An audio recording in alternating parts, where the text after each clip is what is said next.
పాకిస్తాన్ భారత్ మధ్య తీవ్రమైన ఉద్రిక్తలు కొనసాగుతూ ఉన్నాయి. జమ్మూ కాశ్మీర్లో పెహల్గాం సమీపంలో మినీ స్విట్జర్లాండ్గా పేరు ప్రఖ్యాతులు పొందిన బైసరన్ వ్యాలీ, ఆ లోయలో పర్యాటకుల స్వర్గధామం.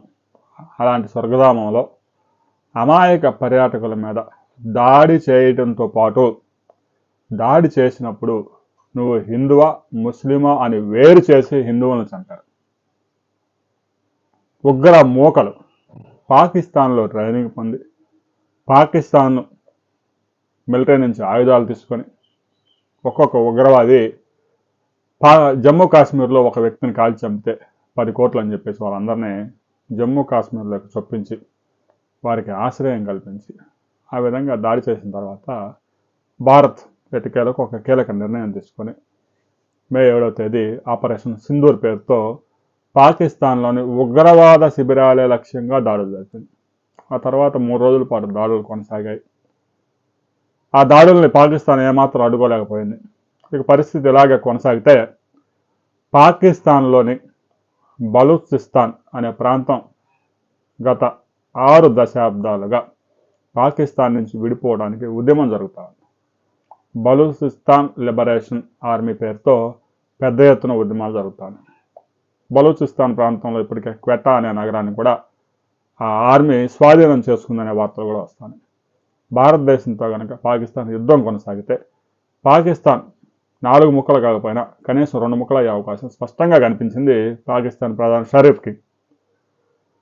పాకిస్తాన్ సైన్యం భారత్తో యుద్ధంలో ఉంటే ఒకవైపు ఈ బలూచిస్తాన్ లిబరేషన్ ఆర్మీ రెచ్చిపోతా ఉంది.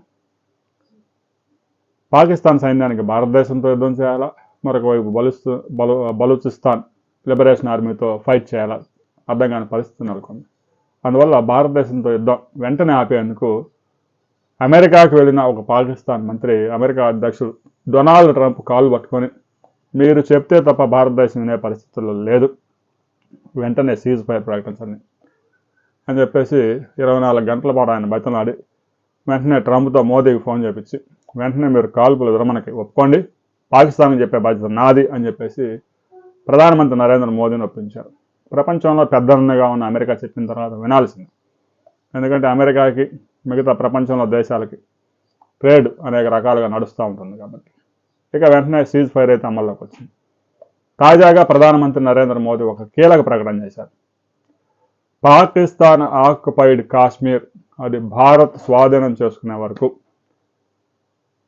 ఈ యుద్ధం ఆగదు, చర్చలు అనేవి పాక్ ఆక్యుపైడ్ కాశ్మీర్ గురించి తప్ప మిగతా ఉండాల్సిందే కానీ అది మా భూభాగం అని తేల్చి చెప్పేశాడు. ఇక ఆపరేషన్ సింధూర్ కూడా ఆగిపోయింది అనే దాంట్లో నిజం లేదు. ఆపరేషన్ సింధూర్ కొనసాగుతుంది. కాల్పుల విరమణ ఒప్పందం అమల్లోకి వచ్చిన శనివారం సాయంత్రం 5 గంటలకు అమల్లోకి వచ్చిన తర్వాత వెంటనే గంటల వ్యవధిలోనే ఉగ్రమోకలు రెచ్చిపోయి పాకిస్తాన్ సైన్యమే ఒక ఉగ్రమోక కాబట్టి 400 డ్రోన్లు ప్రయోగించారు అమృత్సర్ నగరంలో. ఆ డ్రోన్లన్నింటినీ మన వైమానిక దళం చిత్తు చేసింది. అది వేరే కాల్పుల విరమణ ఎలా ఉల్లంఘించారో ఒకసారి చూడాలి. మరి అంత పెద్ద ఎత్తున ఉల్లంఘన జరిగిన తర్వాత కూడా భారత సైన్యం కసి తీరా దాడులు చేయాల్సింది అనే ఒక వాదన కూడా ప్రజల్లో నుంచి వచ్చింది. అయితే ప్రధాని నరేంద్ర మోదీ ఒక విషయాన్ని స్పష్టంగా చెప్పారు.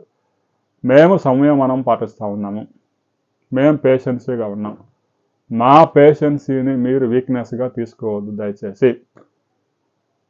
ఇక నుంచి కనుక భారతదేశం మీద ఎలాంటి ఉగ్రదాడి జరిగినా అది యుద్ధ చర్యగానే మేము భావిస్తాము. ఉగ్రవాదులకు శిక్షణ ఇచ్చి ఆయుధాలు ఇచ్చి భారతదేశంలోకి చొప్పించి వాళ్ళకి డ్రగ్స్ ఇచ్చి ఒక్కొక్కడికి 10 కోట్ల రూపాయలు ఇన్సూరెన్స్లు చేసి పంపించి భారతదేశంలో పౌరులను చంపుతూ ఉంటే మేము ఊరుకోము. ఎలాంటి ఉగ్ర చర్య జరిగినా అది యుద్ధ చర్యగానే భావిస్తాము. పాకిస్తాన్ ఏమాత్రం కనుక ఎలాంటి కాల్పులకు కనుక ఇక నుంచి పాల్పడితే భారత్ స్పందన తీవ్రంగా ఉంటుంది. సైనిక దళాలకి పూర్తి స్వేచ్ఛనిచ్చారు ప్రధాని Narendra Modi. Army, navy, air force ఏ క్షణంలో ఎలాంటి దాడులు చేయడానికైనా అన్ని అనుమతులు ఇచ్చారు. సిడిఎస్ చీఫ్తో కూడా చర్చలు జరిపారు. సైన్యం సిద్ధంగా ఉంది. పాక్ ఆక్యుపైడ్ కాశ్మీర్ని ఇలాంటి సమయంలోనే భారతదేశంలో కలపాల్సింది అనే నినాదం కూడా జరుగుతూ ఉంది. బలూచిస్తాన్ని కూడా పాకిస్తాన్ నుంచి విడగొడితే, గతంలో అయితే బంగ్లాదేశ్ని ఎలాగైతే పాకిస్తాన్ నుంచి ఈ తూర్పు పాకిస్తాన్ విడగొట్టి వారికి స్వతంత్రం కల్పించారో, అలాగే బలూచిస్తాన్ని కూడా పాకిస్తాన్ నుంచి చీల్చి ప్రత్యేక దేశంగా చేస్తే భారతదేశానికి సరిహద్దులో దాయాది పోరుకి ముగింపు పలికి ఉండేది అనే రాజకీయ విశ్లేషణ కూడా వస్తూ ఉన్నాయి. అయితే ప్రధాని నరేంద్ర మోదీ ఒక కీలక నిర్ణయం తీసుకున్నారు కాబట్టి సీజ్ ఫైర్ ప్రస్తుతానికైతే కొనసాగుతూ ఉంది. ఇది ఎన్ని రోజులు ఏంటి అనేది రేపు క్లారిటీ రాబోతూ ఉంది. హాట్ లైన్లో అధికారులు, సైనిక అధికారులు చర్చలు జరగబోతూ ఉన్నారు. చర్చల తర్వాత ఎలాంటి నిర్ణయాలు వస్తాయో మనం చూద్దాం. ఎందుకంటే చర్చలు సఫలం అవుతాయని మనం చెప్పలేం. పాక్ ఆక్రమణ కాశ్మీర్ గురించి చర్చ లేదు, అది భారతదేశం మాదే అని స్పష్టంగా చెప్తా ఉంది. ఇక కాల్పుల విరమణ ఎన్ని రోజులు అనే దాని గురించి మాత్రం కొంత స్పష్టత వచ్చే అవకాశం ఉంది. స్పష్టత వచ్చిన తర్వాత మరిన్ని వివరాలతో మరో వీడియోలు తెలుసుకుందాం.